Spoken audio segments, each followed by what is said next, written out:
Hey, YouTubers. Two things. Not my normal subject matter on my videos, so my subscribers, forgive me.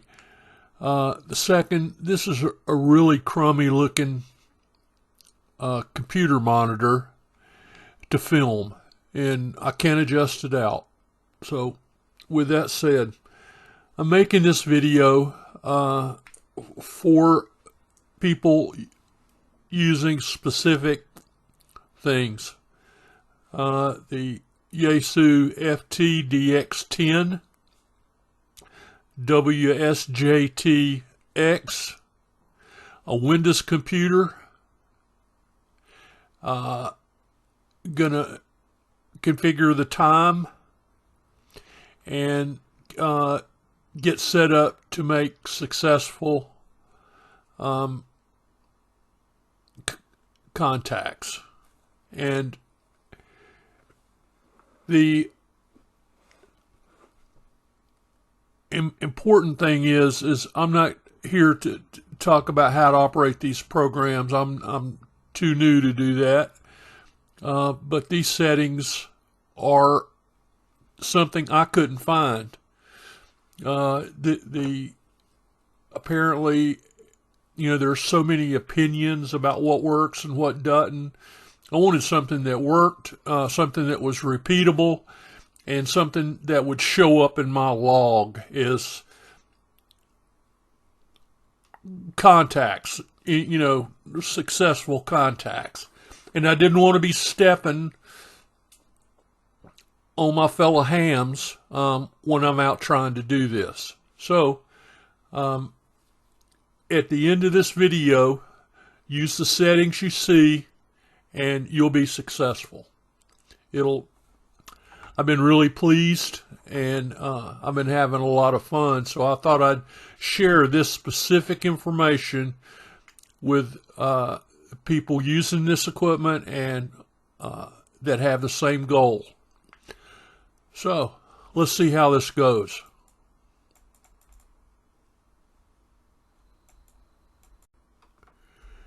Okay, the top box in this setting is for your radio, which our radio is the FTDX10. Below it is the enhanced port, whatever that number that is on your computer, and the baud rate of 38,000. Now, let's talk just a moment about the ports. The last two on that screen say, trust me, enhanced is the next to the last one, and then the last one is standard. So those ports you saw above were virtual ports created by VSP Manager.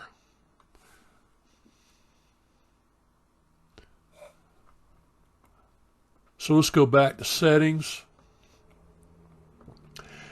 And again, at the top, you've got the radio, the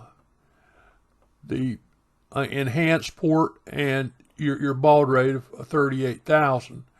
We're going to jump down to the bits, and there's nothing to select in these boxes. We want to go with cat control.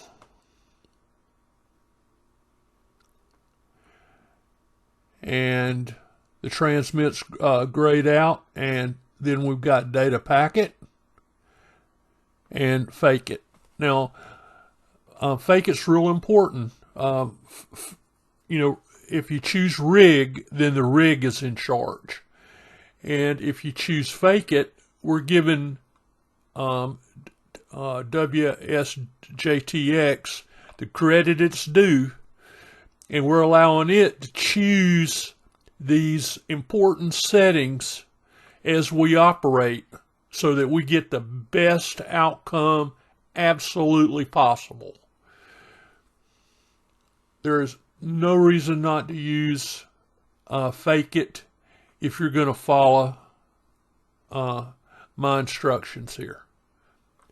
We'll get the best possible outcome.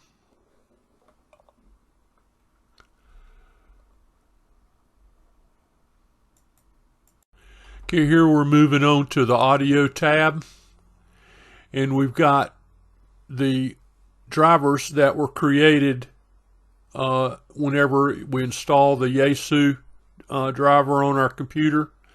And we've got a mic driver and a speaker driver. Those are how we're going to control the FT8 program.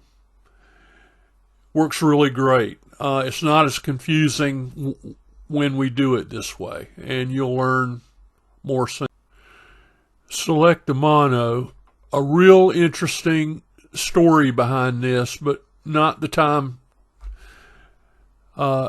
There's a left channel, a right channel, and there's a mono. If you choose left, it's mono. If you choose right, it's mono. But in this case, we want to select mono. And there are reasons to select the left. If we knew that that was the channel in use, that would be the way to go. But we'll learn more about that another day. But just remember, that's an important setting. And on down the road, I encourage you to look into it. Okay, here we have the external communication options. And we want to select use TCP/IP. You want to select that. And below we have the section where I recommend you use the 224.0.0.1, which is a multicast. The drop down, just choose the loopback. Now below is the local host, or 127.0.0.1. There, everything has to have its own port, whereas in multicast, they can share ports. So that's why that one is important.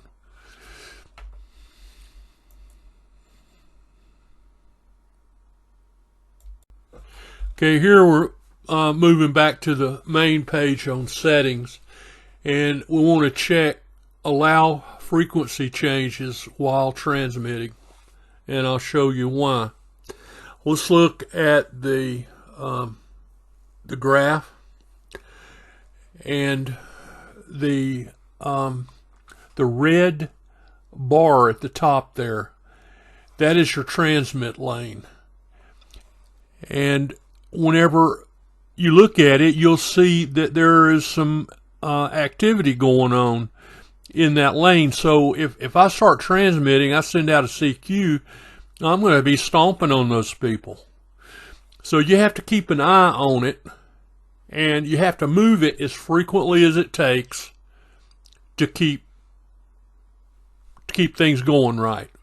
Now there's a shortcut that you can use to move that, and I can't get it to work right. I just hadn't gotten the hang of it. So I have to,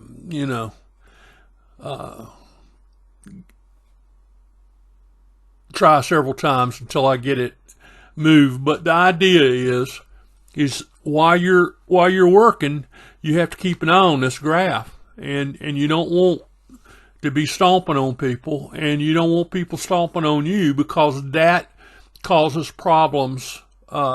People not answering you, QSO's not completing, a lot of things. So keep an eye on that. Okay, we've got most of the settings made. Let's look at the controls now here on the front. These are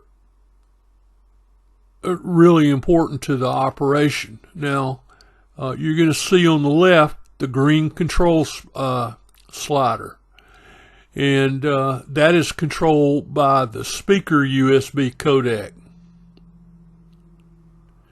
Now on the opposite side, we're going to see the power bar, and that is controlled by the line in. And both of these are found in the sound control panel and in the sound panel.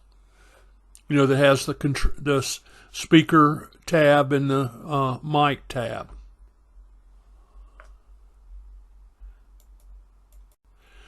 Let's bring those up now. Let's go to the control panel and click on sound.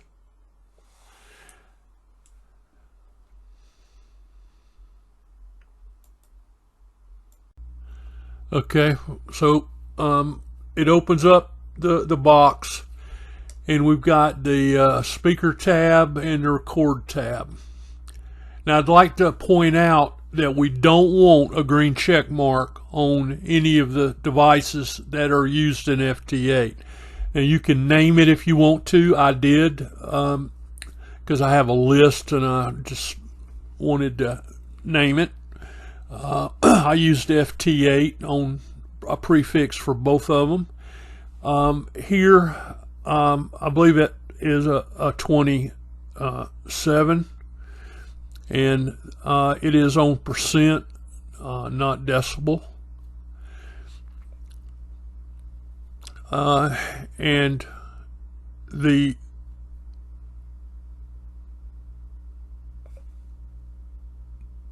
next tab is we want all enhancements turned off, so you just click them all.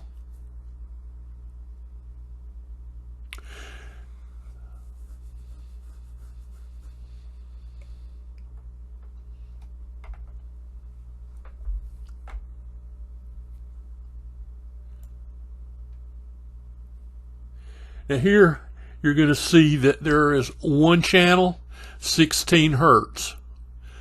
We don't want stereo, which is 2, and since we don't know whether it's left or right channel, we chose mono. So this is where the 48,000 hertz is what the manual says they want.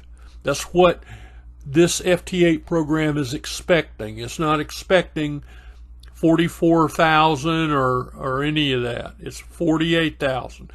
And it'll make your CPU re-encode it if you don't choose that. Okay, so, and the list gets smaller after you click OK. If you go back, it'll just have the one channel. All right, so here we go to the record tab.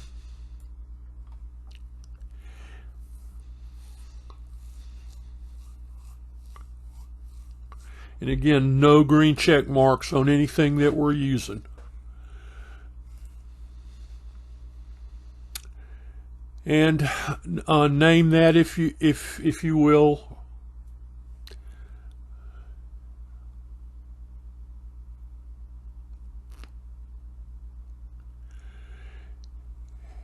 And here we've got 54. And that, of course, controls the power slider.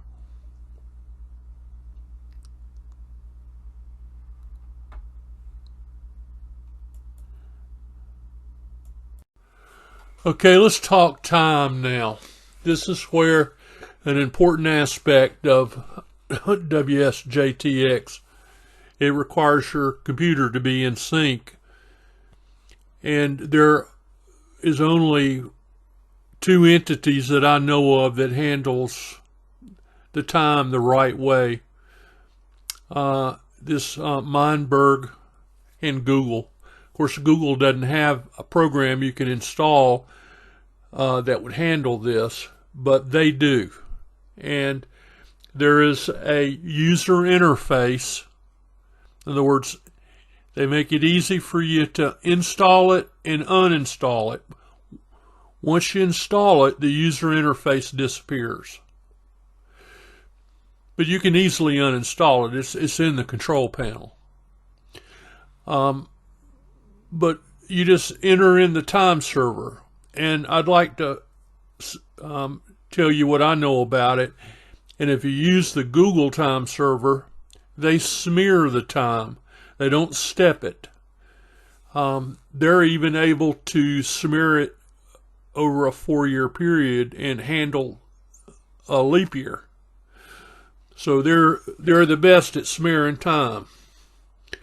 In this program, does not step it. And I believe if you're using a time control program, and if you look at how they handle it, you're probably going to find that they're stepping. So there is a couple of features like this.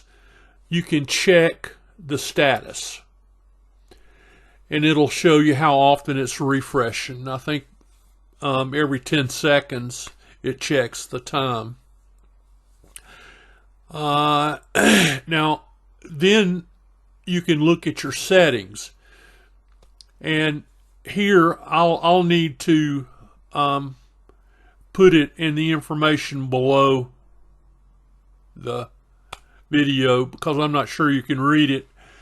But there is a command or a setting that gives the time server and tells it how to handle it. It shows there in the bottom of that notepad document, and you have the spacing is real important. But once you set it, you forget it. I mean, it handles it. You can look on the bar graph of the FT8 program, and you can see people that don't have their time synchronized properly. And of course, they struggle to complete contacts because of that. But you can actually see it on the graph. So, good idea to do what they suggest on that, I believe, for obvious reasons.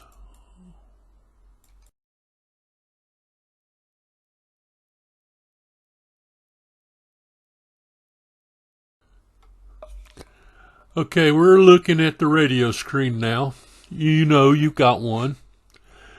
Let's just say that currently I've got the power meter set, of course, and it's late at night, so the noise floor is low. So that's what we see. And the oscilloscope is behaving because of the settings that we have, that we've just made.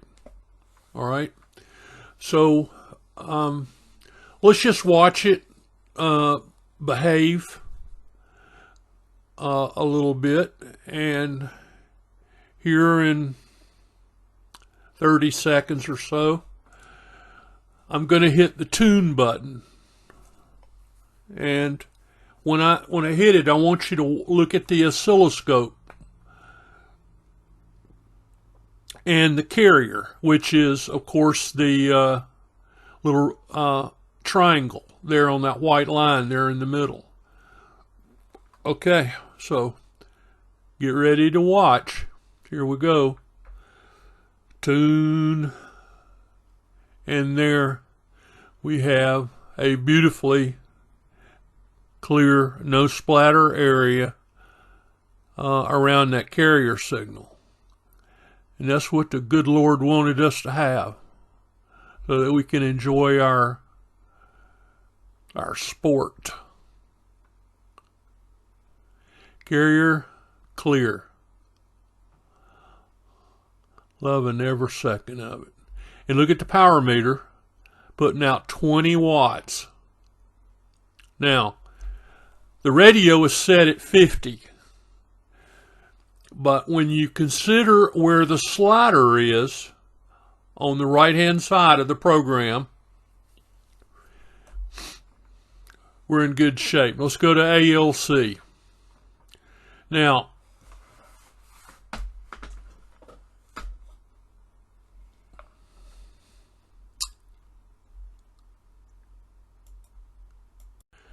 Okay, watch tune. See that ALC laying over there? No ALC. Actually, that's not what I want. Because we're using fake it, radio doesn't have any leeway. So I'm going to show you how to set it so that it does. I mean, it's pretty. It's operating perfect.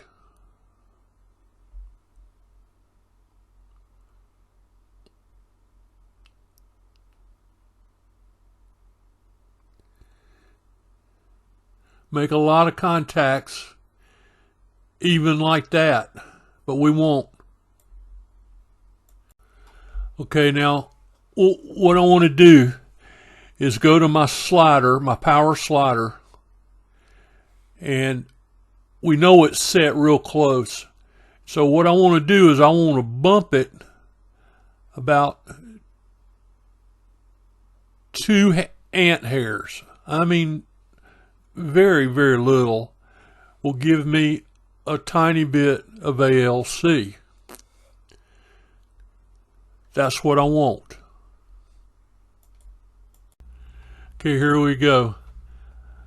Gonna hit tune again, and I should have just a little bit of ALC. Just a little bit. That's all I want. And tune. Perfect. That's right where I want it. Fake it. Fake it'll take care of it. Okay, one more thing.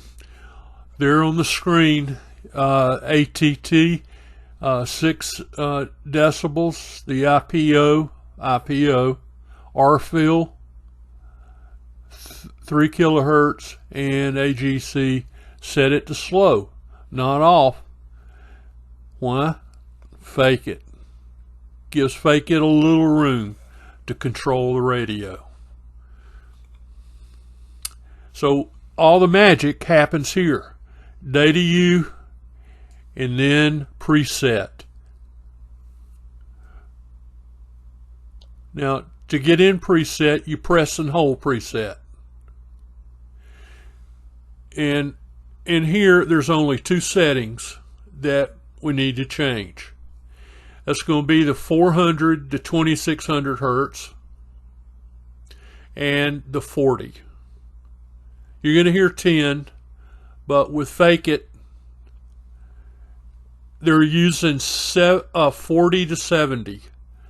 And under my operating conditions, whenever I tested it, I'm getting great results at a low of 40. So that's how I have it set. So you can play with that a little bit and try it between 40 to 70, and you're going to get a repeatable, excellent signal. And that's what it's all about.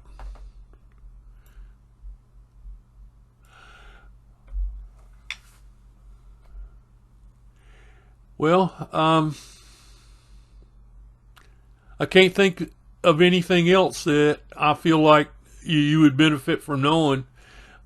These are the basic settings. There's a lot more that we can do as we grow, but I'll tell you this. This is working great for me, and there's no reason for it not to work great for you. Just be sure that your antenna's working. That's real important. And another thing is, you can check PSK Reporter and see if you can find yourself. That's a good way to test your antenna,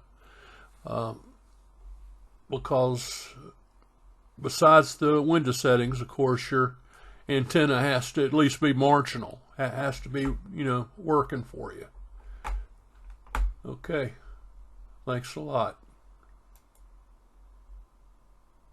Hit that like button so the algorithm will show it to other people looking for the settings.